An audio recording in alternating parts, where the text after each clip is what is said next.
Kakalkalin po itong mga atraso niya sa bayan. Ito pong kumpanya niyang SunWest Corp. Nako, ito na. Kinalkal na yung atraso nyo sa bayan. Pambira. Ang korporasyon po ba niyang SunWest Corporation Nako.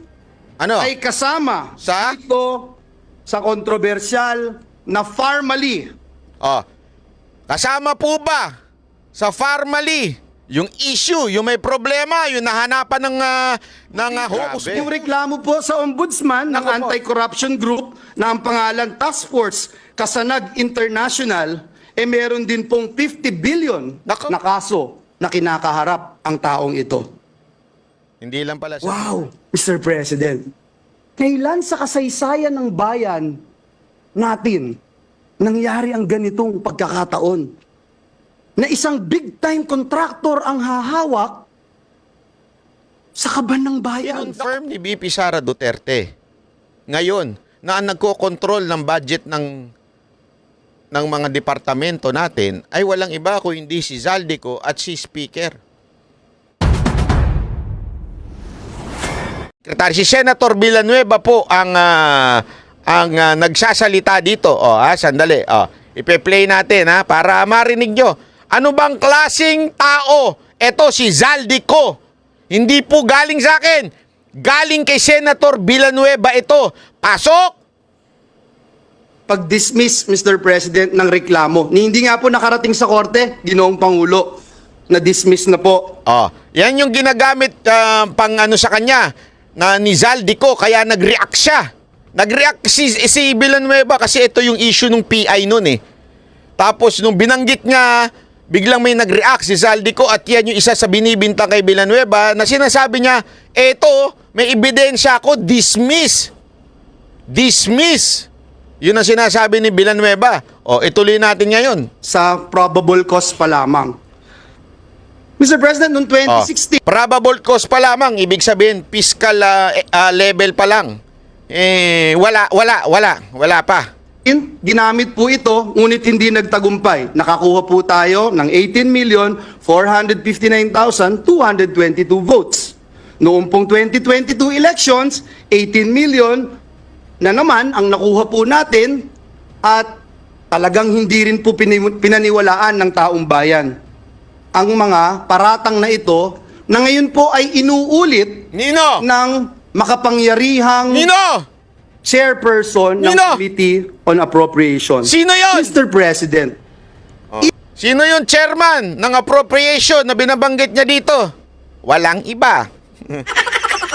Kung hindi si Zaldico. Ituloy mo, Senator Villanueva. Yung sinabi mo. Sinabi mo, hindi ko sinabi. Sa abogado ni Zaldico, sinabi ni Villanueva, hindi ako nagsabi. is the Pope Catholic? Nag-research po ba at nag-aral ang nag-aakusang ito sa atin? Tuloy. Ngayon po, kakalkalin ngayon Ang ang kanyang mga kaso. Nako po, patay tayo dyan. Nakakalungkot po dahil kaibigan naman po natin siya. Nako. Pero dahil po pumasok siya sa away na hindi niya away, kailangan niyang magbabanggit ng mga personal attacks, Nako po. kakalkalin po. So, ibig sabihin, kasi away ito ng ni speaker noon at saka ng Senado. Naglabanan sila tungkol dyan sa PI na yan. Ang nagsalita, nagkomento ay si Zaldico. Kaya nga sabi ni Villanueva, sumasawsaw ka sa hindi awayin mo. Bakit ikaw nagsalita at nagbato ng mga ganitong akusasyon? So, ibig sabihin, noon pa lang pala na may personal na ho ito si Zaldico. According to Villanueva, hindi po sa akin. Ayan ang sinabi niya ho. Ulitin natin. Ay na hindi niya away, kailangan niyang magbabanggit ng mga personal attacks. Personal attack na personal si Zaldico. Yun na po talaga yung ugali niya. Kaya nga doon sa speech niya kanina, na may personal siya. Tama, mali. Tuloy. Kakalkalin po itong mga atraso niya sa bayan. Ito pong kumpanya niyang SunWest Corp. Nako, ito na. Kinalkal na yung atraso niyo sa bayan. Pambira. Ito. Ano yan? Corporation. True or false? Ano yon? Ito po ba ang isa sa pinakamalaking government contractor sa bansa? Yung kanyang kumpanya daw ba? Ito po ba daw? Yun yung tanong ni Villanueva. Ito daw po ba ang pinakamalaking construction na nakikipag-deal sa gobyerno? Yan ang tanong ni Villanueva. Ano sagot niya ni Villanueva? Sagot, true. True. Hindi po ako nagsabi. Si Senator Villanueva ang sumagot. Eh syempre naman siguro mas maraming alam sa akin yan. Pagdating sa mga, alam mo na, yung mga nakikipag-deal sa gobyerno. Kasi senador yan. Naging kongresista yan. Alam niya huya mga yan. Oh, matagal nang nakikipag-deal yan sa mga taong mga may proyekto. Kaya nga, ito daw kumpanya ni Zaldico, sinasabi ni Villanueva, ay ang pinakamalaki. Naku po, patay tayo dyan. True or false? Ano pa? True or false? Sige. Ang korporasyon po ba niyang SunWest Corporation Naku. Ano? ay kasama Sa? dito sa kontrobersyal na Farmally? Kasama po ba sa Farmally yung issue, yung may problema, yung nahanapan ng hokus-pokus, ng mga mekus-mekus dyan? Kasama po ba yung kumpanya ni Zaldico? Hindi po akong sasagot. Sino? Si Senator Villanueva ang sasagot. Farmally case dito na inimbestigahan sa Senado na kasuhan ng Senado. The answer is true. The answer is true. Hindi po ako ang nagsabi. Si Villanueva po ang nagsabi niyan.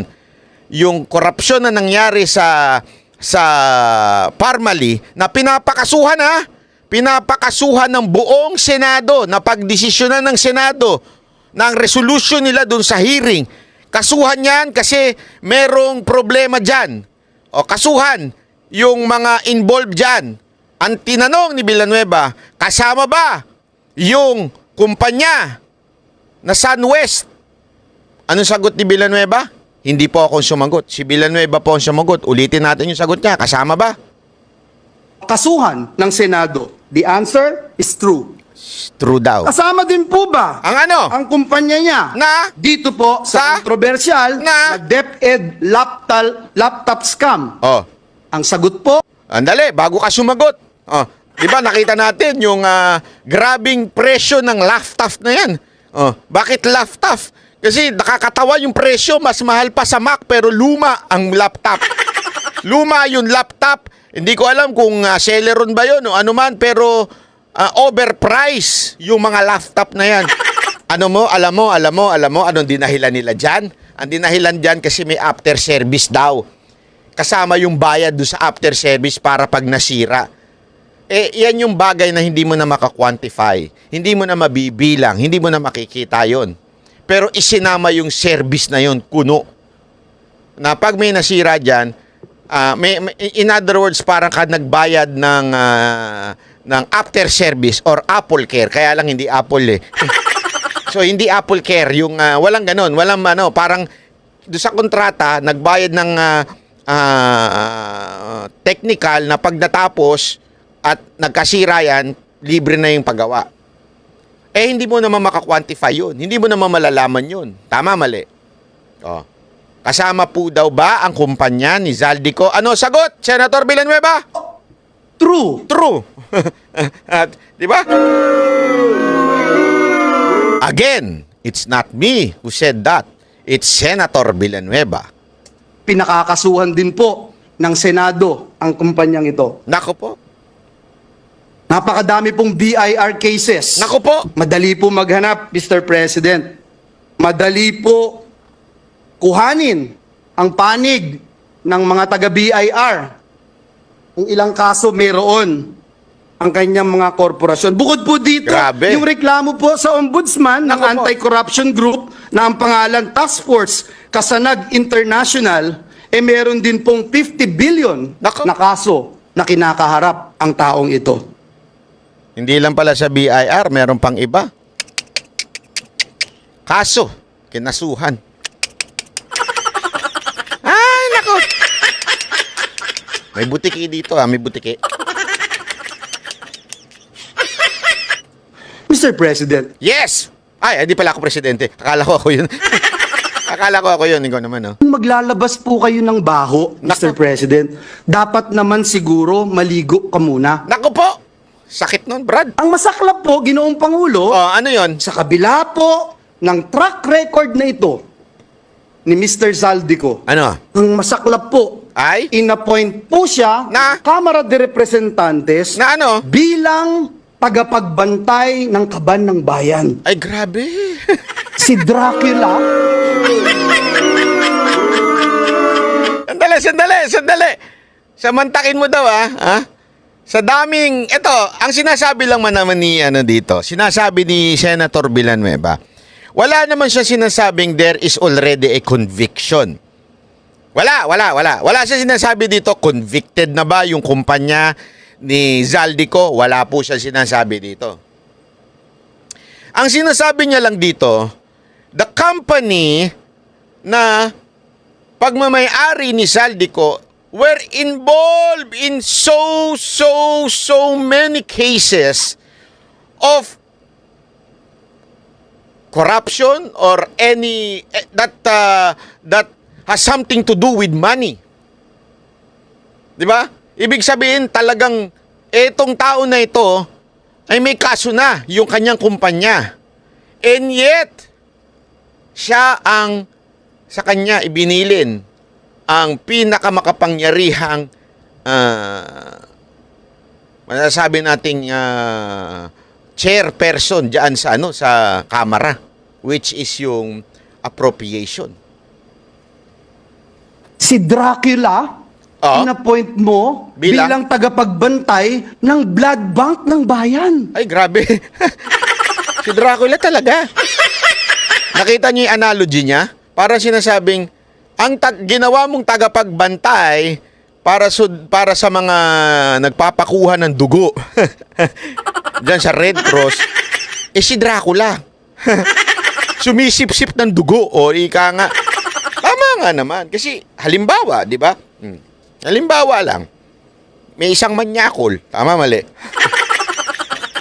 Ginawa mo siyang profesor o teacher ng mga kababaihan, o di ba?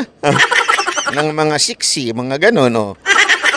Alam mo na nga manyakol siya. Halimbawa lang yung tinuturing nilang si Mang Kanor. O, halimbawa. Siya ang ginawa mong yaya ng iyong anak. Di ba? Abnormal po ba yun? Hindi, halimbawa lang. Abnormal po ba yun? Di ba abnormal yun? May problema tayo doon. Yan ang sinasabi ni Senator Villanueva dito. Wow, Mr. President. Kailan sa kasaysayan ng bayan natin nangyari ang ganitong pagkakataon? Na isang big-time contractor ang hahawak sa kaban ng bayan. Naku po, patay tayo. Only in the... Ito this was long time ago. Ibig sabihin po, dito pa lang inaakusahan na siya.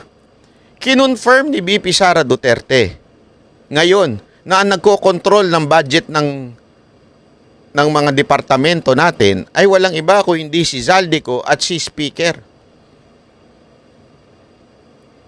Tayo, matagal na ho natin sinasabi ito. Bakit? May mga congressman, tayong mga kaibigan dyan. At di ba, noong una pa lang ng panunungkulan ni Marcos, pag tungtong pa lang niya, sinasabi ko na sa inyo to, there is something happening in the House of Representatives. Nagkakaroon ng barkadahan system dyan. Kung sino lang yung barkada, kung sino lang yung kakampi, yun lang ang may budget daw. Sinabi ko na sa inyo yan. Di ba? Sinabi ko na po sa inyo yan noon. Ito kinukonfirm ni Villanueva, kinonfirm ni VP Sara Duterte. In line with that, ilang beses ko po sa inyo yung sinasabi na huwag tayong malilihis sa ating pinaglalaban. Kasi marami sa atin ang inaatake si Marcos at yung asawa niya.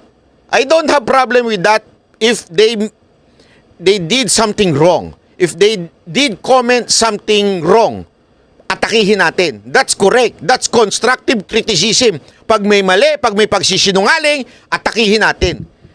Pero, yung ibang issue na wala namang kinalaman, si Marcos, at ang may kinalaman ay ang kamera, pero ang inaatake pa rin natin si Lisa Marcos. Bakit? May problema tayo.